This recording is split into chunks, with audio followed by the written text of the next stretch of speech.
अच्छा सुनो, सब्सक्राइब करते वक्त ना घंटी बजा देना, ताकि जब मैं ऑनलाइन आऊँ तो तुम्हारे फोन की भी घंटी बजे।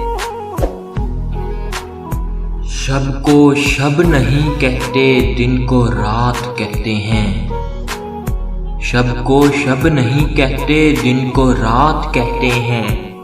अब हम फक्त अपनी मर्जी की बात कहते हैं। छोड़ो प्यार की बातें, इश्क के किस्से, ऐसी बातों को हम खराफात कहते हैं। वो जो हमने खाया था वो तो धोखा था, पर जो आपको मिला उसे शैमात कहते हैं। हम नहीं रखते किसी से भी वफा की उम्मीद, हम जहाँ रहते हैं उसे औकात कहते हैं। वो जो वफाओं के बदले जफा देता है, वो जो वफाओं के बदले जफा देता है, सादा लफ्ज़ों में उसे बदज़ात कहते हैं।